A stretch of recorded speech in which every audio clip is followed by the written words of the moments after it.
Olá, meus amigos, tudo bem com vocês?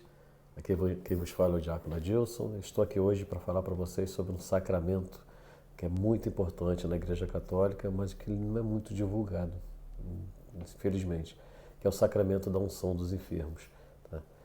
Atendendo a pedidos, né, me pediram para falar sobre esse sacramento porque ele é tão importante na Igreja e às vezes as pessoas deixam de solicitá-lo ao sacerdote para que seja ministrado esse sacramento. Eu não pretendo falar muito de documentos, Conselho Vaticano II, catecismo, assim, de uma forma muito intensa, muito aprofundada. É mais sendo de uma forma mais objetiva mesmo, para que a gente possa, de uma forma bem simples, entender a importância do sacramento da unção dos enfermos. Tá?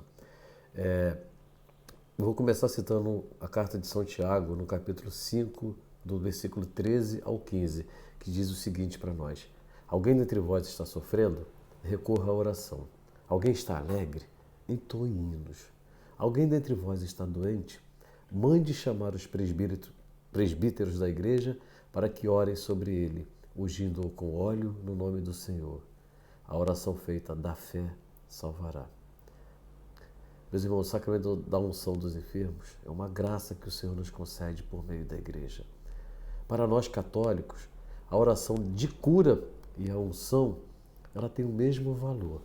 Assim como nós lemos na carta de São Tiago, quando alguém está doente, deve recorrer à oração, ao céu e principalmente aos médicos e aos seus tratamentos, porque, como nos recomenda a Igreja, esses também são os dons do Senhor para a cura.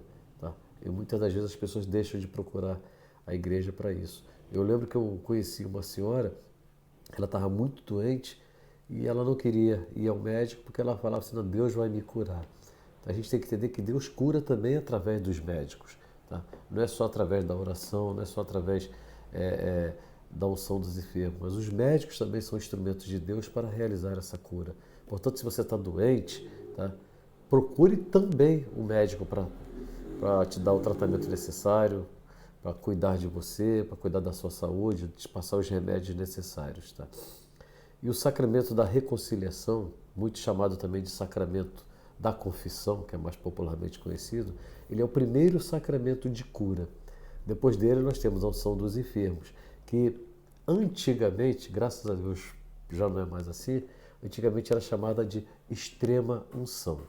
Mas a partir de 62, se não me falha a memória, a partir do Concílio Vaticano II, que houve essas mudanças, pela Carta Lumen Gentium também, tá? Esse nome extrema unção passou a ser chamado pelo Vaticano de unção dos enfermos, porque até então se entendia que o doente só devia receber essa bênção quando estava perto de morrer. E com a mudança do nome, a pessoa, o doente, passou a entender que podia receber a bênção em qualquer estágio dessa doença. Tá? Mas jamais deixe de chamar o sacerdote para isso. Tá? Antigamente as pessoas, está morrendo, chama o padre, está morrendo, chama o padre. Tinha um padre que passou aqui na minha paróquia, padre Milton, de muitos anos aqui na paróquia, ele falava assim: às vezes as pessoas não chamam o padre para dar a bênção, da unção, porque tem medo de quando chegar lá a pessoa vai ver o padre e vai morrer de susto. E ele falava pra gente: pô, nesse caso, é melhor até que chame o padre. Se a pessoa morrer de susto, não tem problema, tá? Porque ela é melhor chegar assustada no céu do que calminha no inferno. Né? Vale essa dica pra gente aí, meus irmãos.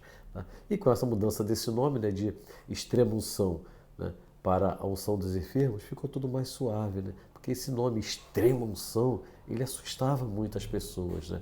Porque entendia que era um sacramento do adeus. Chamou o padre, está na hora de dar adeus. Como se dissesse agora assim, ó, agora que o padre veio, já fez a oração, pode ir embora, pode morrer em paz. E não é assim que as coisas devem acontecer na vida de nenhum cristão, meus irmãos. Porque este, na verdade, é um sacramento de vida. É um sacramento de vida. Pois, como todos os outros sacramentos, ele tem a finalidade de curar e de perdoar os pecados. Sabia disso? Eu sei que você não sabia, né? Mas a unção dos enfermos, ela perdoa os pecados. Caso, tá? É bem interessante frisar isso, caso o doente visitado ele não consiga realizar a confissão naquele momento, porque está muito mal, está entubado, não consegue falar, ou alguma coisa desse sentido. Então, a partir daí, esse sacramento da unção dos enfermos também ele tem o valor do sacramento da confissão, da confissão. E o sacramento da unção dos enfermos, ele é para qualquer pessoa batizada que tenha alcançado o uso da razão, tá? E se encontra em perigo de vida, né? Que é muito importante isso também, faça uma doença grave ou até mesmo por uma velhice, onde por causa da idade as suas capacidades intelectuais já foram afetadas, tá? Não é porque ficou velho que tem que chamar o padre não, tá? Às vezes você pode ter 100 anos, 105 anos, como conheço pessoas que têm essa faixa de idade aí, e tá tudo bem, a cabeça tá boa, tá funcionando direitinho, não tem problema disso não, tá? Mas quando a capacidade intelectual já foi afetada, aí a família pode chamar também o sacerdote para dar a unção dos enfermos para aquela pessoa, tá? E não se pode, em hipótese alguma, administrar a unção dos enfermos aos defuntos, tá? Se a pessoa já morreu, aí a oração, infelizmente, são a celebração das exéquias, tá? Nada de unção dos enfermos. E para receber os frutos desse sacramento, requer-se do sujeito uma prévia reconciliação com Deus e com a igreja. Pelo menos que exista um desejo inseparável de estar unido à intenção de se confessar. Tá? Se em algum momento a pessoa passou isso para algum familiar, é importante isso, porque quando for possível, a pessoa recebe pelo sacramento da penitência. Se não for possível, recebe pelo sacramento da unção dos enfermos. Por isso que a igreja prevê que antes da unção se administra ao doente o sacramento da penitência ou da reconciliação. Tá? A unção, ela pode ser ministrada para todos os doentes em perigo de morte e também para aqueles que irão fazer alguma cirurgia delicada, que exista algum tipo de risco. Você pode procurar os sacerdotes. Tá?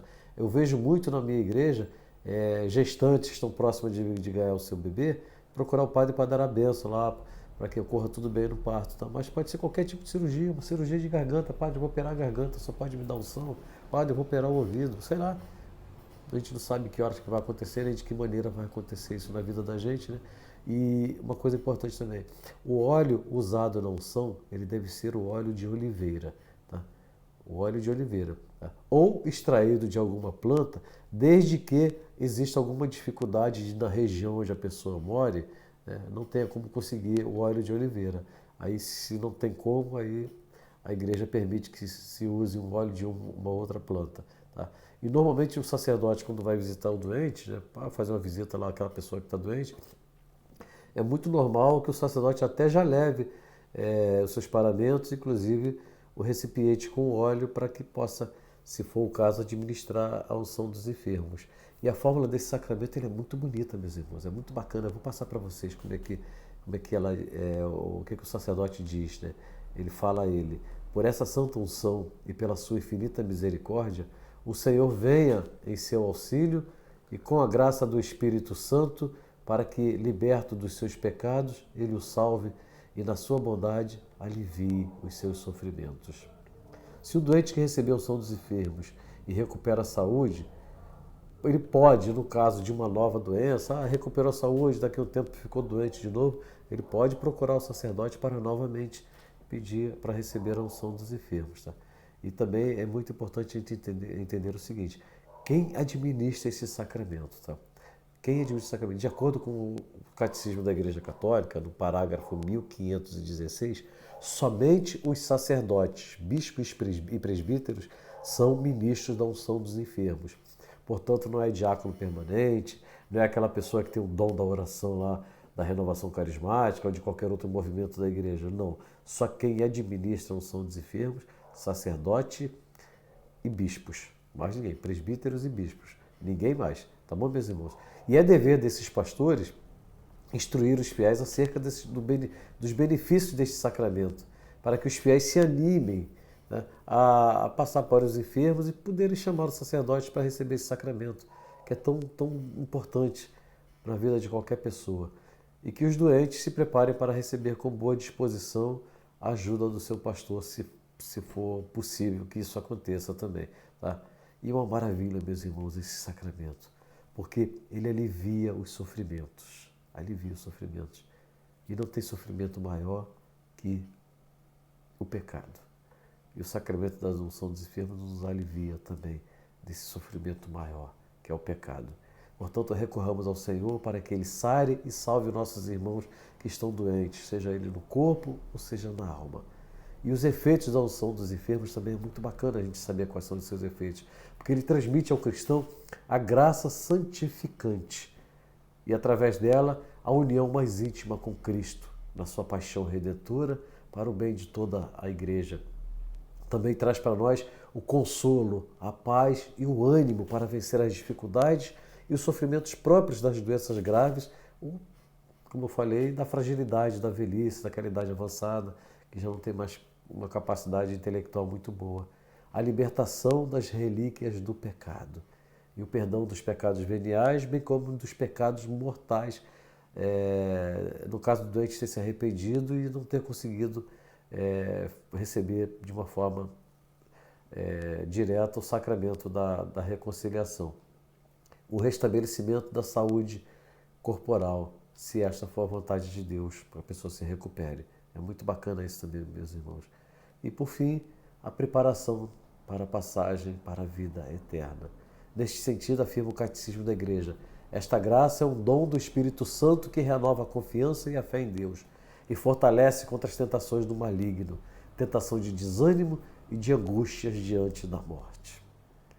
Meus irmãos, em minha caminhada de tantos anos na igreja, eu não sou muito nenhum jovem, tá? Já tenho bastante tempo de caminhada na igreja, eu tive a oportunidade de presenciar Deus curando e restaurando a saúde de muitos irmãos. Graças a Deus por isso. E também pela fé que eu carrego no meu coração, eu também já ouvi fortalecer muitas pessoas na hora da morte, concedendo-lhes para elas uma morte tranquila e em paz. E trazendo até essa tranquilidade para os seus familiares, porque sabiam que a pessoa recebeu o sacramento necessário para fazer a sua passagem. Porque pela unção elas foram perdoadas e ungidas por Deus. Portanto, meus irmãos, se você conhece alguém que esteja doente no corpo e na alma, me indique um sacerdote. E sempre que houver celebração para os enfermos, praticamente todas as igrejas têm lá uma data específica para celebrar para os enfermos, avise a esse doente, ou se não for possível, para alguém da sua família, ou até aquele amigo mais próximo daquela família, para avisar, olha, na paróquia tal, no dia tal, em tal hora vai ter uma missa dos doentes, para que, se for possível, aquele doente possa participar também daquela Santa Missa e ali receber a sua unção, meus irmãos, porque essa missa é dedicada exclusivamente aos doentes. Não deixe essa graça passar na vida desses nossos irmãos. Assim seja. Louvado seja nosso Senhor Jesus Cristo, para sempre seja louvado. O Senhor esteja convosco, Ele está no meio de nós. Por intercessão de Nossa Senhora Aparecida, abençoe-vos o Deus Todo-Poderoso, o Pai, o Filho e o Espírito Santo. Amém. Salve Maria. Salve.